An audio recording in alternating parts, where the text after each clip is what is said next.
Hello दोस्तों, welcome to AK education में। सबसे पहले मैं बता दूं कि आज हम पढ़ने वाले हैं कि रासायनिक अभिक्रिया और समीकरण। तो सबसे पहले हम जान लेते हैं भौतिक परिवर्तन और रासायनिक परिवर्तन क्या होता है। उसके बाद टॉपिक रासायनिक अभिक्रिया पढ़ेंगे, उसके बाद समीकरण। तो चलिए देखते हैं। तो इसमें भौतिक परिवर्तन में तो मैं आपको पहले बता दूं, यह इस चैनल को सब्सक्राइब करना ना भूलिएगा, क्योंकि अब जो है कि क्लास 10th का यदि टॉपर बनना चाहते हैं तो यहीं से सब क्वेश्चन हम कराए जाएंगे ये इस चैनल पर। तो सबसे पहले यहाँ पर देख लीजिए भौतिक परिवर्तन किसे कहते हैं। तो हम जानते हैं कि हमारे चारों ओर जो है कि सदैव अनेक परिवर्तित यानी कि परिवर्तन होते हैं, ठीक। और जो इनमें से कुछ परिवर्तन केवल पदार्थ की जो भौतिक अवस्था, जैसे कि मान लीजिए आकार हो गया, उसका आकार कैसा है, गोल है, चपटा है, ये सब आकार हो गया। उसके बाद आपका जो है कि भौतिक गुणों को परिवर्तित करते हैं, परंतु उसके रासायनिक संगठन एवं गुणों आदि का प्रभाव नहीं पड़ता। तो जैसे कि यहाँ पर आकार हो गया, इसको जो है कि भौतिक परिवर्तन, ये इस आकार का है तो इस आकार में हम परिवर्तित कर देते हैं, भौतिक परिवर्तन कहलाता है। लेकिन यह जो पदार्थ, मान लीजिए यह बर्फ है, तो ये भी बर्फ है, यानी इसके जो है कि रासायनिक अभिक्रिया में कोई परिवर्तन नहीं हुआ, रासायनिक मतलब कि गुणों में नहीं परिवर्तन हुआ। तो सबसे पहले इसे ही हम भौतिक परिवर्तन कहते हैं।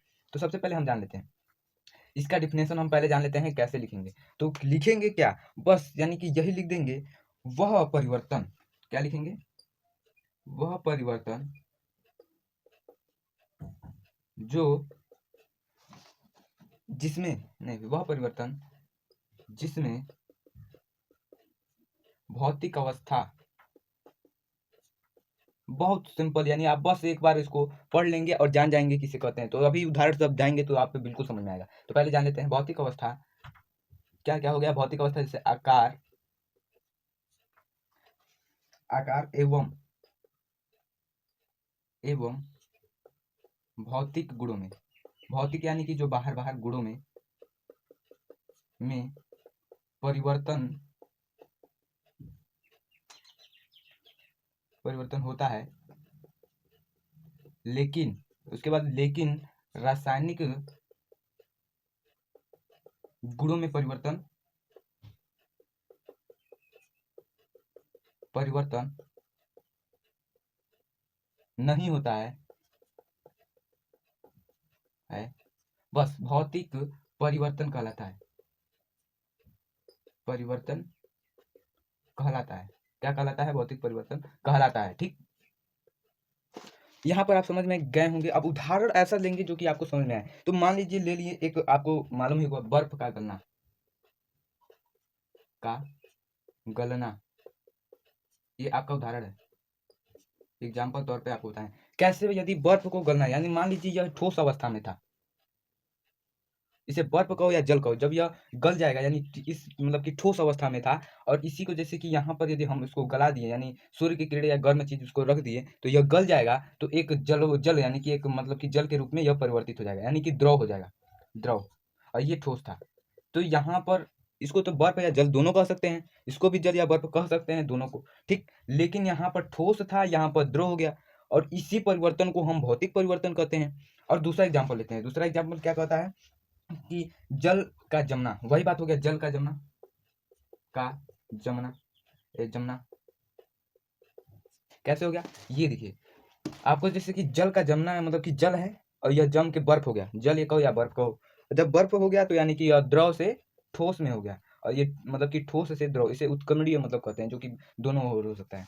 तो यहाँ पर हो गया, ठीक। अब दूसरा तीसरा क्या है, जल का वाष्पीकरण। जल का वाष्पीकरण यानी कि यदि इसको हम गर्म कर देते हैं तो यह जो है कि भाप बन जाएगा।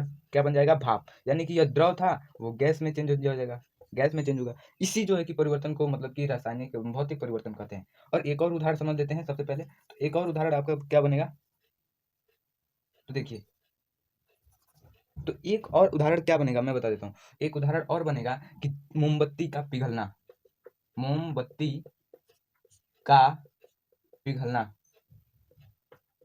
मोमबत्ती का पिघलना। यदि जलना होता तो रासायनिक हो जाता, मोमबत्ती है का पिघल रहा है, तो यानी कि वह रासायनिक परिवर्तन नहीं है। तो मान लीजिए कोई मोमबत्ती है, ठीक, मोमबत्ती है, तो यह जो है कि इसको हम गर्म करते हैं, ठीक। मान लीजिए यहाँ पर कोई ऐसा मतलब कि कोई कढ़ाई वढ़ाई रख दिया और उसके ऊपर नीचे गैस लगा दिया, ठीक। और जब गर्म करते हैं तो यह जो है कि ठोस से एक लिक्विड में बदल जाएगा, यानी कि द्रव में बदल जाएगा, ठीक। मान लीजिए द्रव में बदल गया, तो इसको फिर से हम मोमबत्ती के यानी थोड़ी देर यदि छोड़ देते हैं तो मोमबत्ती के रूप में हो जाता है। लेकिन यहीं पर इसको हम जला दिए, यहाँ से हम मान लीजिए माचिस जला दिए, तो यह जो है कि सब कर जल कर राख हो जाएगा, यानी कि यह रासायनिक परिवर्तन।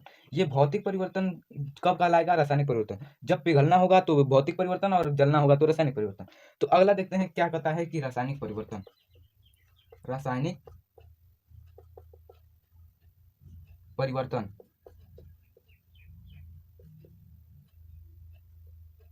यहाँ पर गड़बड़ हो गया थोड़ा, परिवर्तन। तो रासायनिक परिवर्तन किसे कहते हैं ये पहले देख लेते हैं। तो रासायनिक परिवर्तन यानी कि जो पदार्थ रासायनिक संगठन यानी कि गुणों को भी परिवर्तित कर दे, ऐसे परिवर्तन को हम रासायनिक परिवर्तन, पहले इसको है मतलब लिख लेते हैं। तो कैसे लिखेंगे परिभाषा? तो देखिए, वह परिवर्तन जिसमें रासायनिक गुणों में परिवर्तन होता है तो उसे रासायनिक परिवर्तन कहते हैं,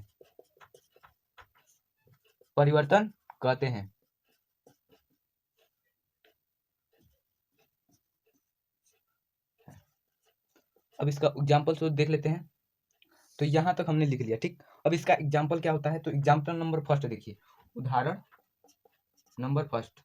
अब एग्जाम्पल के सटीक से आंसर देख सकते हैं। यहाँ पर पढ़िए, देखिए, वह परिवर्तन जिसमें रासायनिक गुणों में परिवर्तन होता है। यहाँ पर केवल भौतिक गुणों में परिवर्तन होता था और यहाँ पर रासायनिक। इसके आगे अगर कुछ लिखना चाहते हैं, होता है लेकिन भौतिक गुणों में परिवर्तन नहीं होता है, उसी को वह रासायनिक परिवर्तन कहते हैं। यहाँ पर थोड़ा बड़ा भी लिख सकते हैं, छोटा भी लिख सकते हैं। एग्जाम्पल को बड़ा खुश करना है तो बड़ा लिख दीजिए, थोड़ा सा कहेगा कि हाँ थोड़ा जानकारी है, ठीक।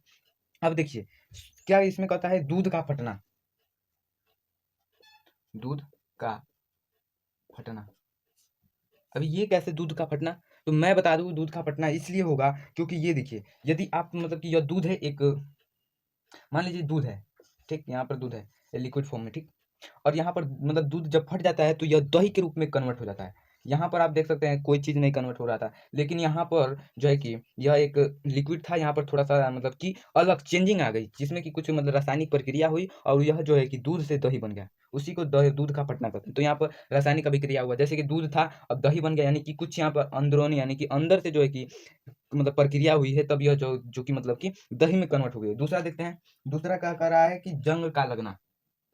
जंग का लगना, तो मैं बता दूं इसका समीकरण भी पूछता है। लेकिन मान लीजिए जंग यानी कोई लोहा है, मान लीजिए लोहा है और जब लोहा है यानी कि यह जंग लग रहा है, यानी कि जंग किससे लगता है? तो जब बरसात होती है, बारिश होती है तो जल होता है, जल और ऑक्सीजन होता है। जब यह दोनों मिलता है तो यहाँ पर क्या होता है? जंग लग जाता है, जंग लग जाता है। तो ऐसे ही जो है कि मतलब कि उदाहरण को हम क्या कहते हैं? जंग का लगना, यानी रासायनिक अभिक्रिया हो रहा है तभी जंग लग रहा है। नहीं तो यहाँ पर यदि बस परिवर्तन होता तो यानी भौतिक परिवर्तन। और यहाँ पर भी कुछ परिवर्तन हुआ है, जल मिला है, नहीं दूध मिला है और कुछ विषाणु होते हैं मतलब कि जो कि मिलकर जो है दही बनाकर निर्माण करते हैं, ठीक। अब मानते हैं कि अब जैसे कि मान लीजिए एक और, यहाँ पर मोमबत्ती का जलना,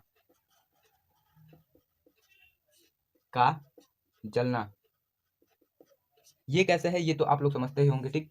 कैसे समझते हैं? तो ये देखिए, तो मोमबत्ती का जंग लगना जलना, तो जलना यानी कि मोमबत्ती, यहाँ पर आपको, यहाँ पर यदि मोमबत्ती है, यदि इस पर जो है कि यहाँ पर एक रस्सी होता है, उसको जलाते हैं तो यह धीरे धीरे मतलब कि जलकर एक ऑक्सीजन के रूप में, यानी कि ऑक्सीजन के रूप में यानी धुआं के रूप में जो है उड़ जाता है। और जो यहाँ पर देखते हैं जो पिघलता है वो मतलब बूंद गिरा होता है, तो वो जो पिघल जाता है यानी कि वो रासायनिक परिवर्तन होता है। जो उड़ जाता है यानी कि धुआं के रूप में, वो रासायनिक परिवर्तन होता है। तो इतना तक आप समझे होंगे। तो अगला हेडिंग होता है रासायनिक अभिक्रिया, यह हेडिंग है। तो यहाँ पर जो है कि यह बहुत मोस्ट इंपॉर्टेंट है, क्योंकि यह जो है कि 2 नंबर का शॉर्ट में पूछ लेता है और इसको याद रखना है हमेशा हमेशा के लिए। तो यहाँ पर याद भी नहीं रखेंगे तो भी चल जाएगा, बस यहाँ पर देखिए समझना है। तो कैसे समझेंगे रासायनिक अभिक्रिया?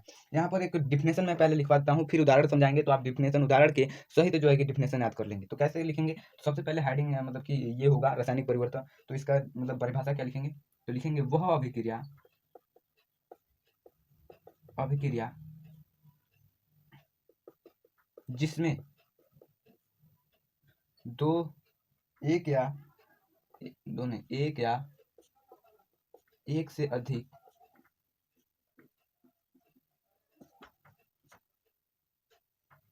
यहाँ पर दो होगा, एक नहीं हुआ। एक यदि रहेगा तो एक ही कैसे हो जाएगा? तो यहाँ पर रहेगा दो, दो से अधिक पदार्थ परस्पर परस्पर मिलकर परस्पर यानी मिलकर या अभिक्रिया यानी मिलकर या अभिक्रिया मिलकर एक नए पदार्थ का निर्माण करते हैं रासायनिक अभिक्रिया कहलाता है। क्या कहलाता है? रासायनिक अभिक्रिया कहलाता है। आपको पहले ये डिफिनेशन भी याद नहीं करने दूंगा, यदि बस उदाहरण समझ लिए तो रासायनिक अभिक्रिया कहलाता है। बस उदाहरण भी याद हो जाए तो भी आप मतलब की परिभाषा बना सकते हैं। कैसे? तो देखिए, तो उदाहरण दिया है, क्या दिया है? मान लीजिए कि कोई एक क्या कर रहा है, पहले ये देखिए, वह अभिक्रिया जिसमें दो या दो से अधिक पदार्थ, मान लीजिए कोई दो पदार्थ ले लेते हैं, जैसे कि मान लीजिए एक ले लेते हैं H, हाइड्रोजन ले लेते हैं, H2 ले लेते हैं यहाँ पर परमाणु बार, फिर उसके बाद दो से अधिक यानी दो ले लेते हैं, एक O2 ले लेते हैं, ठीक। और जब मिल करते हैं यानी कि प्लस यानी मिलते हैं तो एक नए निर्माण मतलब पदार्थ का निर्माण करते हैं, एक नया पदार्थ जिसे उत्पाद कहते हैं। इन दोनों को हम अभिकारक कहते हैं। क्या कहते हैं? अभिकारक कहते हैं। इन दोनों को अभिकारक कहते हैं जो मतलब कि निर्माण करते हैं मिलकर, और जो नए पदार्थ बनते हैं उन्हें उत्पाद कहते हैं। तो नया पदार्थ क्या मिलेगा? जब दोनों मिलेगा तो H2O बनेगा, H2O। लेकिन यहाँ पर जो है कि परमाणु भार को मतलब कि द्रव्यमान संरक्षण का नियम पढ़े होंगे, क्योंकि यहाँ पर जो द्रव्यमान संरक्षण कहता है कि यदि जो है न मतलब कि ऊर्जा मतलब कि उत्पन्न किया जा सकता है, न ही नष्ट किया जा सकता है द्रव्यमान, ठीक। तो इसलिए यहाँ पर मतलब कि दोनों बराबर होना जरूरी है। यहाँ पर दो है, H2 है, यहाँ पर भी दो है, यहाँ पर दो है, यहाँ पर नहीं है। तो यहाँ पर यदि हम दो से गुणा कर देंगे तो यहाँ पर 4 हाइड्रोजन हो गया, तो यहाँ पर भी दो से गुणा 4 हो जाएगा, फिर O2 तो O2, यानी कि यह जो है कि अभिक्रिया हो गया, रासायनिक अभिक्रिया। तो कैसे लिखेंगे? बस यही याद करके जाएंगे तो यही। लेकिन आपको एग्जामिनर जो है कि यदि आप परिभाषा लिख देंगे तो एग्जामिनर पास मतलब कि नहीं देगा नंबर। यदि आप उदाहरण लिख देंगे तो आपको मिलने के बहुत चांस हो सकते हैं। तो उदाहरण लिखना ना भूलिए, ठीक। तो सबसे पहले क्या कर रहा है, यहाँ पर ऐसे लिख सकते हैं, वह अभिक्रिया यानी रासायनिक अभिक्रिया, तो वह अभिक्रिया जिसमें दो दो या दो से अधिक पदार्थ मिलकर एक नया मतलब कि पदार्थ का निर्माण करते हैं, उसी को रासायनिक अभिक्रिया कहते हैं। बस यह देखिए, तो रासायनिक समीकरण क्या होता है? तो किसी अभिक्रिया यानी उसमें भाग लेने वाले पदार्थों को यानी उसको मतलब प्रतीकों या सूत्रों के माध्यम से संक्षिप्त में प्रदर्शन ही करना जो है कि इस रासायनिक समीकरण कहलाता है। यदि आपको पूछ लिया 2 नंबर में तो कैसे इसका डेफिनेशन लिखेंगे? सबसे आसान तरीका है, तो क्या लिखेंगे? यानी कि किसी रासायनिक अभिक्रिया में भाग लेने वाले, जो भाग लेते हैं जैसे कि पदार्थ हो गए, भाग लेने वाले पदार्थ को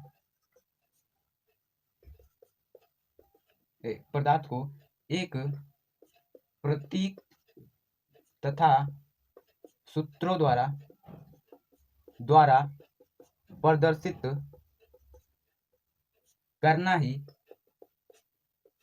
रासायनिक समीकरण कहलाता है। समीकरण कहलाता है। बस यही डिफिनेशन लिख देना है, और उदाहरण में भी लिखना है। क्या लिखना है? उदाहरण नंबर आपको मैं बता दूं, जैसे कि मान लीजिए ये कोई है, मान लीजिए मैग्नीशियम। तो यदि हम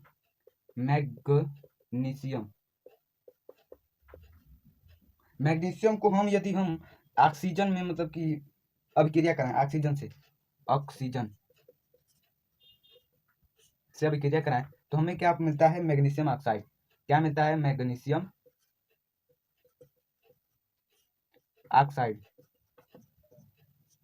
क्या मिलता है? Magnesium oxide. तो कैसे होगा? तो देखिए, मैग्नीशियम को हम जो है कि एक, यह ज्यादा लंबा हो रहा है, आपको बोर्ड भी नहीं हट रहा है, तो इसको जैसे रासायनिक अभिक्रिया में यहाँ पर कौन कौन भाग ले रहा है? मैग्नीज भाग ले रहा है, रासायनिक अभिक्रिया मतलब ऑक्सीजन भाग ले रहा है, और मैग्नीशियम ऑक्साइड। तो उसी तरह आपको जैसे कि अभिक्रिया में भाग लेने वाले पदार्थ हो गए, और उन्हीं को जो है कि प्रतीक या सूत्रों द्वारा प्रदर्शित करना ही रासायनिक समीकरण कहलाता है। कैसे प्रदर्शित करेंगे? तो आपको जैसे कि मालूम ही होगा, पैराडोलिक टेबल यानी परमाणु समुद्र के पहाड़ जो मालूम होगा। तो इसको मैग्नीशियम को हम शॉर्टकट में क्या लिखते हैं? Mg, ठीक हो गया। अब प्लस, इसको हम प्लस ऑक्सीजन को हम शॉर्टकट में लिखते हैं O2, ठीक, O2। उसके बाद यहाँ पर आपको एक जो है कि रेखा खींच देनी होगी। उसके बाद मैग्नीशियम ऑक्साइड यानी कि MgO2, यह हो जाएगा। तो यहाँ पर जो है कि यहाँ पर देख सकते हैं, Mg एक है, O2 दो है, ठीक। यहाँ पर Mg एक है, यहाँ पर जो है कि Mg कितना है? यहाँ पर 2 MgO2। तो यहाँ पर भी यह दोनों ना होकर क्या हो जाएगा? 2 Mg, तो यहाँ पर शॉर्टकट में कितना फॉर्म लिख दिए, बहुत अच्छे तरीके से लिख दिए। तो यहाँ पर मैग्नीशियम प्लस ऑक्साइड, यहाँ पर मैग्नीशियम ऑक्साइड ऑक्साइड, इसे कहते हैं अभिकारक, इसे कहते हैं उत्पाद। तो यहाँ तक जो है कि आपको समझ में आ गया होगा कि रासायनिक समीकरण कैसे लिखते हैं। तो इसी को प्रतीक या सूत्र द्वारा प्रदर्शित करना रासायनिक समीकरण कहते हैं। तो यहाँ तक आपको समझ में आ गया होगा कि किसे कहते हैं। तो अगले वीडियो में मैं लेकर आने वाला हूँ मोस्ट इंपोर्टेंट हेडिंग, जो रासायनिक अभिक्रिया के प्रकार जैसे संयोजन अभिक्रिया, ये सभी आपको अगले वीडियो में मिलेगा। तो आपको चैनल को सब्सक्राइब करना ना भूलिए और लाइक एंड शेयर मत करना ना भूलिए। तो क्यों नहीं कीजिए, क्योंकि यहाँ पर जो है कि क्लास 10th के हर हेडिंग जो है कि इंपॉर्टेंट जो हेडिंग होंगे वही समझाएंगे, जो कि पेपर में 100% आने के चांस होंगे। ठीक, मिलते हैं अगले वीडियो में।